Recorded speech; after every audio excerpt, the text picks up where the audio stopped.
तो हेलो दोस्तों, कैसे हैं आप सभी लोग। इससे पहली वीडियो में दोस्तों हम फार्माकोग्नोसी में ड्रग एडल्ट्रेशन को हम पढ़ चुके थे कि कैसे ड्रग एडल्ट्रेशन होता है, क्यों किया जाता है, हमें करना चाहिए नहीं करना चाहिए, ये सारी चीज़ें हम पहले पढ़ चुके थे। इसके बाद में हमारा सेकंड टॉपिक जो है इस यूनिट का वो है हमारा ड्रग इवैल्यूएशन।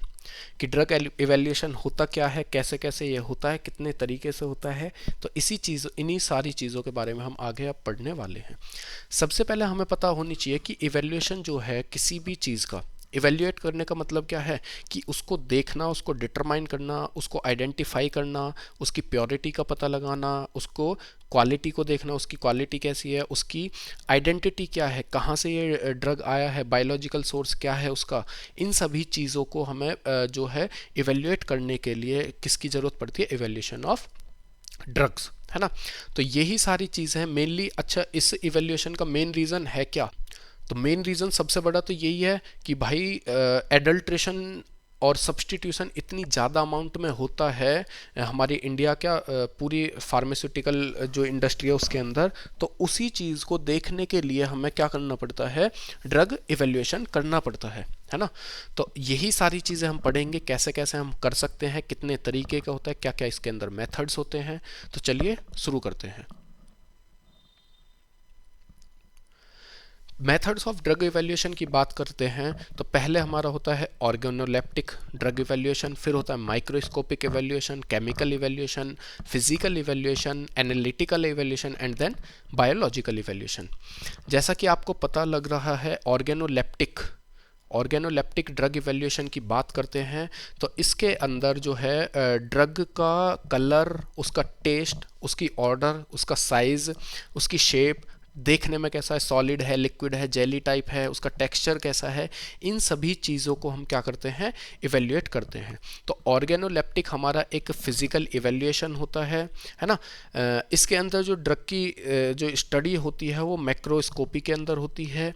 उसकी अपीयरेंस को हम नेक्ड आई से भी देख सकते हैं, है ना। तो यही सारी चीज़ें हमारी आती हैं ऑर्गेनोलेप्टिक के अंदर। जैसे कि हम जो ऑर्गेनोलेप्टिक कैरेक्टरिस्टिक्स हैं उनको हम कैसे कैसे देख सकते हैं, bark, underground structure, leaves, flower, fruit, seeds, herbs या सेंसरी कैरेक्टरिस्टिक। तो ये सारी चीज़ें हमारी आती हैं ऑर्गेनोलेप्टिक ड्रग इवैल्यूएशन के अंदर।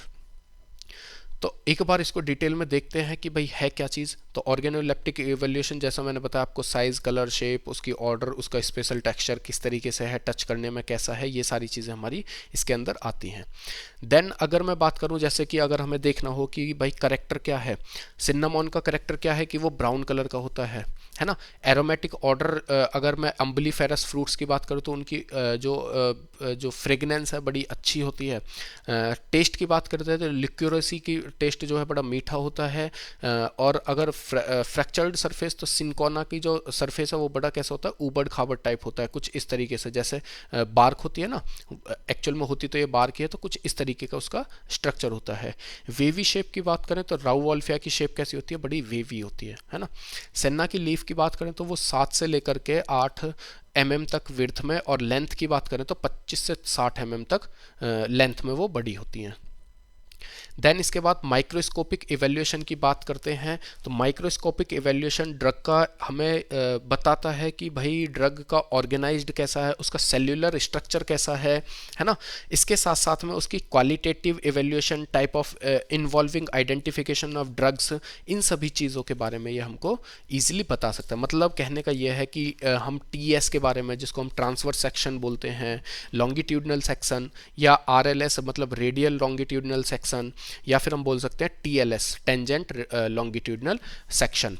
तो इन सभी चीज़ों के बारे में जो है हमें कौन बताता है, हमारा माइक्रोस्कोपिक इवैल्यूएशन बताता है। ये बड़ा ही यूजफुल होता है ऑर्गेनाइज्ड ड्रग के केस में। अगर आपको ऑर्गेनाइज्ड ड्रग नहीं पता है तो आपको पीछे वीडियोस देखनी होंगी कि किसके अंदर हमने ऑर्गेनाइज्ड ड्रग को पढ़ा है। देन उसके बाद अगर हम बात करें माइक्रोस्कोपिकली हम क्या क्या चीज़ों को देख सकते हैं, तो सबसे पहले तो लीफ कंटेंट की बात करते हैं कि लीफ कंटेंट के अंदर क्या क्या प्रेजेंट होता है, कैसे होता है। तो इसी के अंदर पहला है हमारा पेलिसेड रेशियो। तो सिंपल है कि it determines the average number of palisade cell over one epidermal cell using 4 continuous epidermal cell using the 4 epidermal cell for the count. It is determined from powder drug with the help of the camera lucida, है ना। तो जो हमारा palisade sales जो होते हैं करते क्या हैं कि भाई जो हमारे ये सेल्स हैं इनकी लेयर्स को हम क्या करते हैं, ये पैलिसेड सेल, इनकी लेयर्स को हम काउंट करते हैं, देखते हैं कि कितना हमारे पास में है। ये इसकी एपिडर्मिस होती है, अपर लेयर है ना लीफ की। तो इन्हीं सभी चीज़ों को हम इसके अंदर देखते हैं। जैसे एग्जाम्पल के लिए हमें जो नॉर्मल एट्रोफा बेलेडोना है उसमें 5 से 7 लेयर होती, 5 से लेकर के 70 लेयर होती हैं पैलिसेड सेल्स की। अथोडा वैक्सिया की बात करें तो 5 से लेकर के 6 या 7 के आसपास होती है। कैसिया की बात करें तो 5 से लेकर के 10 तक होती हैं। डिजिटलिस लेंथा की बात करें तो 2 से लेकर के और 6 तक हो सकती हैं। देन इसके बाद स्टोमेटल नंबर की बात करते हैं तो the average number present per square million. मान लो कि भाई ये एक स्क्वायर शेप है, मतलब एक स्क्वायर शेप का मतलब है कि इधर भी 1 सेंटीमीटर है, इधर भी 1, इधर भी 1, मतलब ये एक स्क्वायर में है। तो एक स्क्वायर के अंदर, इस एक स्क्वायर के अंदर कितने मिलियंस या कितने ट्रिलियन नंबर ऑफ जो स्टोमेटा हैं वो प्रेजेंट होते हैं, उसको हम बोल देते हैं उसका स्टोमेटल नंबर। तो डेफिनेशन सिंपल है, average number of stomata present per square millimetre of the epidermis is known as stomatal number. जैसे एट्रोफा बेलिडोना के अंदर 7 से लेकर के 10 होते हैं 1 सेंटीमीटर मिलीमीटर स्क्वायर के अंदर, है ना। धतूरा की बात करते हैं तो 147 से और 160 के आसपास तक इसके अंदर स्टोमेटा के नंबर्स होते हैं। देन स्टोमेटल इंडेक्स की बात करते हैं तो स्टोमेटल इंडेक्स जो है परसेंटेज है, प्रोपोर्शन है number of stomata total present in epidermal cell to the each count cell, है ना। तो जैसे SI stomatal index equal to S, मतलब number of stomata per unit area upon में number of epidermal cell in the same unit area, है ना। और उसके साथ में हम प्लस कर देते हैं नंबर ऑफ टोटल स्टोमेटा। तो अट्रोफा का 20 से लेकर के 23 तक होता है SI, और इंडियन सेना का जो है 17 से लेकर के 20 तक SI होता है इसका। देन स्टोमेटा की बात करते हैं। अब ये स्टोमेटा क्या चीज़ है, तो स्टोमेटा जो है हमारा एक माइन्यूट एपिडर्मल ओपनिंग होती है जो एरियल पार्ट पे होती है प्लांट के पे। मेनली करती क्या है, 2 किडनी शेप्ड होते हैं ये, मतलब कुछ इस तरीके की इनकी शेप होती है, इस तरीके से कुछ इनकी शेप होती है। इनके ऊपर प्रेजेंट होते हैं स्टोमेटल अपर्चर पोर्स, है ना। इन दोनों को हम बोल देते हैं गार्ड सेल। तो ये गार्ड सेल का काम क्या होता है कि ये रेगुलेशन करते हैं फोटोसिंथेसिस में अमाउंट ऑफ वाटर का। इनके अंदर सेल्स जो है अलग अलग प्रेजेंट होते हैं, है ना। तो इसी को हम बोल देते हैं स्टोमेटा। देन इसके बाद वेन आइलेट नंबर की बात करते हैं तो वेन आइलेट नंबर जो है number of veins present per square millimetre. मान लो कि भाई ये एक लीफ है, बनानी तो नहीं आती पर बनाएंगे, है ना। ये एक लीफ है, इस लीफ के अंदर कितनी इस तरीके की वीनलेट्स प्रेजेंट हैं, है ना। कितनी वीनलेट्स प्रेजेंट हैं पर स्क्वायर मिलीमीटर एरिया के अंदर, उसको हम बोल देते हैं उसकी वीनलेट। तो इनको हम नॉर्मली माइक्रोस्कोपिक लेवल पर ही देख पाते हैं। तो ये अगर मैं कैनाबिस सटाइवा की बात करते हैं तो 18 से लेकर के 243 होती है कैनाबिस सटाइवा के अंदर। डिजिटलिस के बात करें तो उसमें 2 से लेकर के 3 के आसपास होती हैं वीनलेट्स। वेन टर्मिनेशन नंबर जो है वो नंबर है वीनलेट टर्मिनेशन का, जिसमें लीफ सरफेस जो मिडरिब और मार्जिन के बीच में जो प्रेजेंट होती हैं उनके नंबर को हम बोल देते हैं vein termination number. Calcium oxalate crystal की बात करते हैं तो किसी भी ड्रग्स के अंदर इनऑर्गेनिक क्रिस्टलाइन कंपाउंड जो प्रेजेंट होता है उसको जो है हम बोल देते हैं, मतलब प्रेजेंट जो होता है उसको हम आइडेंटिफाई करते हैं हर्बल ड्रग्स के अंदर कि कितना कैल्शियम ऑक्जिलेट क्रिस्टल इसके अंदर प्रेजेंट है। वो हर एक चीज़ के लिए अलग अलग होता है। जैसे मैं अगर सेना या ग्लाइक्राइजा के अंदर कैल्शियम ऑक्सिलेट के क्रिस्टल्स के शेप की बात करूँ तो वो क्यूबिकल होते हैं। ऑनियन के अंदर बात करूँ तो टेट्रागोनल होते हैं। गॉल के अंदर बात करूँ तो मोनोक्लिनिक होते हैं। एसेल्युलर होते हैं किसके अंदर, स्क्विलिया सिन्नामोना के। रोसिटी या क्लस्टर में, मतलब कि एक तरीके से गुच्छे में होते हैं क्लोव या अर्जुना के अंदर। और स्फेनॉइडल शेप में होते हैं हेनबेन के अंदर, ठीक है जी। तो ट्राइकॉम्स या प्लांट हेयर कितने प्रेजेंट हैं इसको भी हम इवेल्युएशन के अंदर लेते हैं। देन क्वांटिटेटिव माइक्रोस्कोपी की बात करते हैं तो ये एक एनालिटिकल टेक्निक है जिसमें हम ड्रग को एनालाइज करते हैं, इवेल्युएट करते हैं केमिकल मेथड्स के थ्रू, है ना। तो क्रूड पाउडर को जो है हम अलग अलग तरीके से उनकी रिएक्शन कराते हैं, तब हमें पता लगता है कि भाई इस ड्रग के अंदर कितनी चीज़ें प्रेजेंट है। इसका प्रोसीजर होता क्या है कि mixed quantity of crude drug powder with lycopodium powder in a suitable vehicle, है ना। सबसे पहले हम कॉर्न ऑयल के अंदर जो है जो हमारा ड्रग है उसको हम रखते हैं, माउंट करते हैं उसको, है ना। किसके साथ माउंट करने के बाद में उसको हम कुछ टाइम के लिए ऐसे ही रख देते हैं, फिर काउंट करते हैं, ऑब्जेक्टिव लेंस लगाने के बाद में काउंट करते हैं लाइकोपोडियम स्पोर्स को कि कितने नंबर ऑफ लाइकोपोडियाज इसके अंदर बने, है ना, या पोलन ग्रेन कितने बने, या स्टार्च ग्रेन कितने बने, है ना, उस रिंग के अंदर या उस पर्टिकुलर जो हमने तैयार किया था। और इसी एक्सरसाइज को हम 4 से 5 बार इसको हम मतलब चलाते हैं, बार बार गिनते हैं, तो उससे हमें बहुत हद तक पता लग जाता है कि भाई ड्रग जो है हमारा कितना अमाउंट में है। इसके बाद में इसको अगर हमें कैलकुलेट करना हो प्योरिटी ऑफ द पाउडर्ड, तो n into W into 94,000 into 100 upon में SMP equal to percentage of the drug. n का मतलब है characteristic structure in 26 field, weight है w से, n से है number of lycopodium spore, m से है weight of the magnesium milligram के अंदर weight, then lycopodium spore number of characteristic particle है, फिर लाइकोपोडियम का खुद का पर्टिकुलर नंबर है। तो ये कोई इतना खास नहीं है। इसके बाद में केमिकल इवैल्यूएशन की बात करते हैं, तो केमिकल इवैल्यूएशन के अंदर हम केमिकली इवैल्यूएट करते हैं ड्रग्स को कि भाई वो किस तरीके से जो है हमारा क्या क्या उसके अंदर केमिकल्स प्रेजेंट है ना, और क्या केमिकल्स उसके अंदर प्रेजेंट होने चाहिए। अब ये जो केमिकल इवैल्यूएशन है ये हमारा क्वालिटेटिवली और क्वांटिटेटिवली दोनों तरीके से होता है।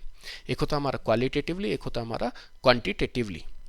अगर मैं क्वालिटेटिवली बात करूं तो इसके अंदर इसके अंदर मतलब टेस्ट के अंदर डिपेंड करता है कि कलर रिएक्शन कैसी हो रही है, मतलब कैसा रिएक्शन के बाद में कलर प्रोड्यूस होता है। जैसे अगर मैं बात करूं एंथ्राक्विनोन ग्लाइकोसाइड को, है ना, अगर मैं KOH के साथ में रिएक्ट करा दूं, जो हमारा एंथ्राक्विनोन ग्लाइकोल जो है मेनली हमारा पाया जाता है एलॉय के अंदर, सेन्ना के अंदर, पोटेशियम हाइड्रोक्साइड से जब उसको हम रिएक्ट कराते हैं तो वो रेड कलर देता है।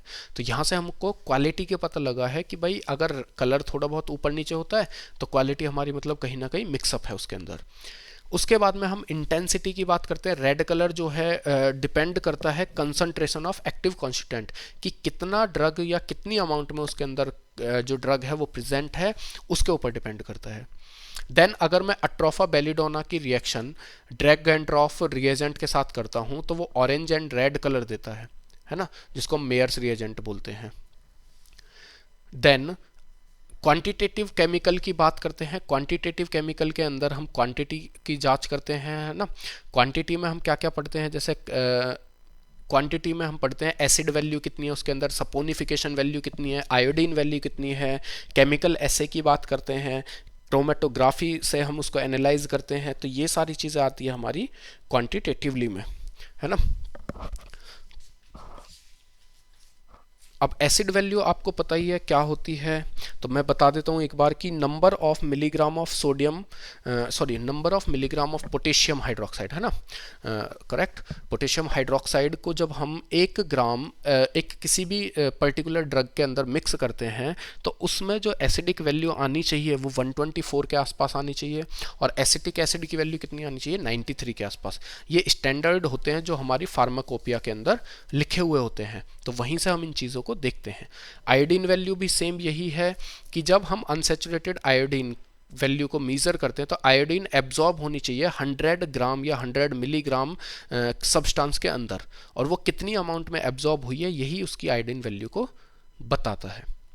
देन सपोनिफिकेशन वैल्यू की बात करते हैं तो इन केस ऑफ फैट और waxes the term saponification value is used since the fatty acid from soap. In these cases the number of milligram of potassium hydroxide used to neutralise the free acid, कि कितना KOH हम डालें कि हमारा जो acid है वो neutralise हो जाए, वहीं से हमें उसकी क्या पता लगती है, सपोनिफिकेशन वैल्यू पता लगती है। इसके बाद में केमिकल एसे की बात करते हैं, तो केमिकल एसे के अंदर मेथड्स होते हैं जो अप्लाई किए जाते हैं। ये एसेज जो है प्योर केमिकल्स के होते हैं, ग्रेविमेट्रिक और कैलोरीमेट्रिक या टाइट्रीमेट्रिक एनालिसिस इसके ऊपर डिपेंड करती है मेनली। तो ये था हमारा केमिकल इवैल्यूएशन। इसके बाद में हमारा बात करते हैं फिज़िकल इवैल्यूएशन की। फिज़िकल इवैल्यूएशन के अंदर क्या क्या होता है कि भाई स्पेसिफिक मतलब जितनी भी फिज़िकल प्रॉपर्टीज़ होती हैं किसी भी केमिकल की, उसको सभी चीज़ों को उनको ही हम पढ़ते हैं इसके फिज़िकल इवैल्यूएशन के अंदर। जैसे कि भाई कितना उसके अंदर स्पेसिफिक ग्रेविटी उसकी कितनी है, ड्रग की जो डेंसिटी है, ऑप्टिकल रोटेशन है, melting point, boiling point, volatile content उसके अंदर कितना प्रेजेंट है, यही सारी चीज़ें हमारी क्या होती हैं फिजिकल इवैल्यूएशन में आती हैं। इसमें पहला पॉइंट है कि हम मॉइस्चर कंटेंट देखते हैं कि भाई कोई क्रूड ड्रग लिया हमने, उसको जब हमने डिट्रियोट किया तो उसके बाद में कितना उसके अंदर मॉइस्चर कंटेंट प्रेजेंट है किस 150 डिग्री सेल्सियस के अंदर, है ना, मतलब 150 डिग्री सेल्सियस टेम्परेचर में रखने के बाद में उसके अंदर कितना मॉइस्चर प्रेजेंट है, उसी को हम कह देते हैं determination of moisture content. Then melting point की बात करते हैं, तो मेल्टिंग पॉइंट तो आप सभी समझते हैं, जैसे बी वैक्स का मेल्टिंग पॉइंट जो है 62 से लेकर के 65 डिग्री सेल्सियस होता है, कोका बटर का 30 से 33 डिग्री सेल्सियस, पैराफिन की बात करते हैं तो 50 से 57 डिग्री सेल्सियस के आसपास में होता है। अब बात करते हैं ऑप्टिकल रोटेशन। तो भाई कुछ ड्रग्स मेनली हम कह सकते हैं कि ऑर्गेनिक ड्रग्स जो होते हैं हमारे, उनके अंदर एक प्रॉपर्टी होती है कि वो पीपीएल जो प्लेन ऑफ पोलराइज्ड लाइट है उसको ईजिली क्या कर सकते हैं, रोटेट कर सकते हैं, ऑप्टिकली क्या कर सकते हैं, उसको रोटेट कर सकते हैं। अब वो क्लॉकवाइज घूमते हैं या एंटी क्लॉकवाइज घूमते हैं, है ना, वो डिपेंड करता है उसकी कैरेक्टरिस्टिक के अंदर। अगर वो क्लॉकवाइज घूमते हैं तो उसको हमने बोल दिया डेक्स्ट्रो रोटेटरी, अगर वो एंटी क्लॉकवाइज घूमते हैं तो उसको हम बोल देते हैं लीवो रोटेटरी। जैसे अगर मैं हनी की बात करूँ तो वो +3 डिग्री एंगल से लेकर के -15 डिग्री एंगल तक घूम सकती है। क्लोव ऑयल में 0 डिग्री एंगल से लेकर के -15 डिग्री एंगल तक घुमा सकते हैं। रिफ्रैक्टिव इंडेक्स की बात करते हैं हम, जैसा हमने ये 12th में भी आपने पढ़ा होगा, तो रिफ्रैक्टिव इंडेक्स था क्या कि कंपैरिजन बोल सकते हैं, रेशियो बोल सकते हैं किसकी, स्पीड ऑफ लाइट, है ना, स्पीड ऑफ लाइट एक मीडियम में किसी में भी, उसको हम कंपेयर कर दें स्पीड ऑफ लाइट एट क्या बोलते हैं वैक्यूम के अंदर, कि वैक्यूम के अंदर मान लो स्पीड ऑफ लाइट 1 है और किसी मीडियम के अंदर वो 0.2 है, तो उन दोनों का जो रेशियो होता है उसको हम बोल देते थे क्या, रिफ्रैक्टिव इंडेक्स। जैसे कैस्टर ऑयल की बात करते हैं तो 1.4 से लेकर के 1.5 के आसपास रहता है, क्लोव ऑयल की बात करते हैं तो 1.5 से 1.53 के आसपास तक रहता है। सॉल्युबिलिटी आपको पता ही है कि कितनी अमाउंट में कोई पर्टिकुलर जो ड्रग है वो घुल सकता है। मान लो मैं कह दूं जी 100 ml है, 100 ml के अंदर अगर कोई प्योर ड्रग है तो वो 50 ग्राम घुल सकता है 100 ml लिक्विड के अंदर, लेकिन अगर वो एडल्ट्रेटेड ड्रग है तो या तो वो 50 ग्राम से कम घुलेगा या तो वो 50 ग्राम से बहुत ज़्यादा घुलेगा। तो इस चीज़ को हम डिपेंड करते हैं, ये मतलब ये चीज़ें हमारी यूज़ आती हैं एडल्ट्रेशन को इवेल्युएट करने में ड्रग के अंदर। जैसे कास्टर ऑयल को अगर सॉल्युबल होता है 3 वॉल्यूम ऑफ एल्कोहल में, मतलब मान लो 1 बूंद मैंने कास्टर ऑयल ली, उसके अंदर मैं 3 बूंद एल्कोहल की डाल दूँ तो वो क्या हो जाएगा, सॉल्युबल है। लेकिन अगर वो 3 से ज़्यादा में सॉल्युबलाइज हो रहा है या 3 से कम में सॉल्युबलाइज हो रहा है तो इसका मतलब कहीं ना कहीं उसके अंदर क्या है, एडल्ट्रेशन हो चुकी है, मिलावट हो चुकी है। अगर मैं बात करूं बालसम पेरू की, तो बालसम पेरू जो है वो हमारा अगर मैं कहूं 2 बूंद, तो वो बालसम पेरू जो है 2 बूंद ही क्लोरर हाइड्रेट सॉल्यूशन के अंदर क्या होता है, सॉल्युबलाइज होता है। कार्बन डाइसल्फाइड के अंदर अगर मैं एसोफेटिडा को मिक्स कर दूं तो वो 3 ml तक मिक्स हो जाता है ना। उसके बाद में हम अगर एल्कलॉइड बेस को बात करें तो वो क्लोरोफॉर्म के अंदर मिक्स हो जाती है, कोलोफोनी जो है हमारी पेट्रोलियम के अंदर मिक्स हो जाती है। तो यही सारी चीज़ें हमारी सॉल्युबिलिटी को डिटरमाइन करती हैं। एश वैल्यू, एश वैल्यू का मतलब क्या होता है, मान लो हमने कोई ड्रग लिया, ठीक है जी, उसको हमने सुखाने के बाद उसको हमने जला दिया, इंसिनरेट कर दिया। जलाने के बाद में ड्रग के अंदर कुछ राख बचेगी, उस राख के अंदर कितनी अमाउंट में उस ड्रग का, मान लो मैं कह दूं जी उस ड्रग के अंदर सोडियम, कैल्शियम, पोटेशियम और मैग्नीशियम थे, तो कितनी अमाउंट में फॉस्फेट, कार्बोनेट, सिलिकेट या फिर मैग्नीशियम वगैरह प्रेजेंट हैं, उसी को उसकी हम क्या बोल देते हैं, एश वैल्यू बोल देते हैं, है ना। अब ये जो एश वैल्यू होती है या एश जो होती है वो सॉल्युबलाइज भी होती है एसिड के अंदर, इनसॉल्युबल भी होती है और वाटर सॉल्युबल भी होती है।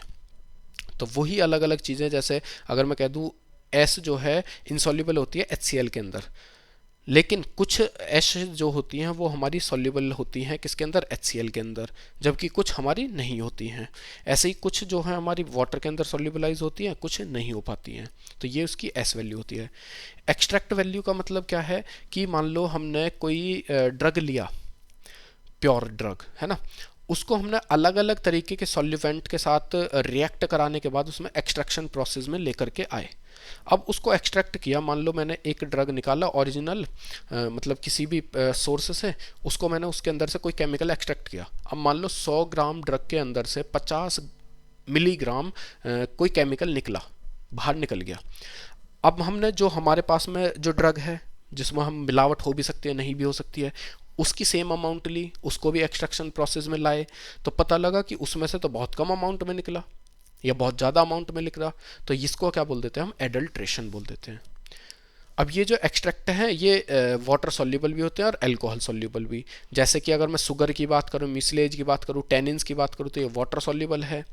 जबकि रेजिन, टेनिन, ये सभी हमारे क्या है, 95% इथेनॉल के अंदर ईजिली क्या हो सकते हैं, सॉल्युबलाइज हो सकते हैं। इसके बाद में दूसरा है हमारा वॉलेटाइल ऑयल कंटेंट, कि किसी भी जो ड्रग है, किसी भी ड्रग के अंदर कितनी अमाउंट में जो वेपर प्रोड्यूसिंग ऑयल्स जो होते हैं वो प्रेजेंट है, उसको हम बोल देते हैं वॉलेटाइल ऑयल कंटेंट। अब इनको हम अलग अलग तरीके से देखते हैं, स्पेक्ट्रोमेट्री के थ्रू भी देख सकते हैं, मतलब स्पेक्ट्रम के अंदर डाल करके तब भी देख सकते हैं, रेडियो इम्यूनो ऐसे भी कर सकते हैं, है ना। TLC, HPLC और गैस क्रोमेटोग्राफी। TLC मतलब थिन लेयर क्रोमेटोग्राफी, HPLC मतलब हाई परफॉर्मेंस लेयर क्रोमेटोग्राफी। और गैस क्रोमेटोग्राफी तो आपको पता ही है कि जो गैस के थ्रू हम क्रोमेटोग्राफी करते हैं, जिसमें हम क्या बोलते हैं, मोबाइल और स्टेशनरी स्टेट को रखते हैं, और मोबाइल स्टेट जो है स्टेशनरी स्टेट के ऊपर जा करके चढ़ती है, तो उसको हम बोलते हैं क्रोमेटोग्राफी। अब इसके अंदर फेनल के अंदर जो वॉलेटाइल कंटेंट है वो 1.4% होता है, कार्डेमम के अंदर 4%, जबकि करावे के अंदर 2.5% तक होता है। इसके बाद में एनालिटिक इवेल्यूएशन की बात करते हैं, तो different type of chromatographic technique, analyte करने के लिए हम अलग अलग तरीके की क्रोमेटोग्राफिक टेक्निक्स का यूज़ करते हैं, तब जाकर के हमारी इवेल्यूएशन किसके थ्रू होती है, एनालिटिकल इवेल्यूशन होती है। इस एनालिटिकल इवेल्यूशन में हम क्रोमेटोग्राफी, स्पेक्ट्रोस्कोपी, है ना, या हम बोल सकते हैं कैलोमेट्रोग्राफी, इलेक्ट्रोमैग्नेटिक रेडिएशन को इंजेक्ट करते हैं, यूवी को भी करते हैं, मास स्पेक्ट्रोस्कोपी भी करते हैं, है ना, न्यूक्लियर मैग्नेटिक रेजोनेंस हो गया, इंफ्रारेड स्पेक्ट्रोस्कोपी हो गया। तो अलग अलग तरीके की स्पेक्ट्रोस्कोपी का हम यूज़ इसके अंदर करते हैं एनालाइज करने के लिए। अब बात करते हैं बायोलॉजिकल इवोल्यूशन, बड़ा ही इंपॉर्टेंट है, सॉल्ट में भी पूछ लिया जाता है कि what do you mean by biological evolution. तो कुछ ड्रग ऐसे होते हैं जो कि इवेल्यूएट होते हैं हमारे बायोलॉजिकल किसी भी एनिमल से बोल सकते हैं हम, है ना। तो उन बायोलॉजिकल एनिमल से या फिर माइक्रो ऑर्गेनिजम्स जब ये इवेल्यूएट होते हैं, तो उसका हमें एनालाइज करने के लिए जो प्रोसेस होती है उसको हम बोल देते हैं बायोलॉजिकल एसे या फिर बायो एसे। इस मेथड के अंदर क्या करते हैं, हम इवेल्यूएट करते हैं किसी भी ड्रग को कम समय में और कम टाइम के साथ में, है ना।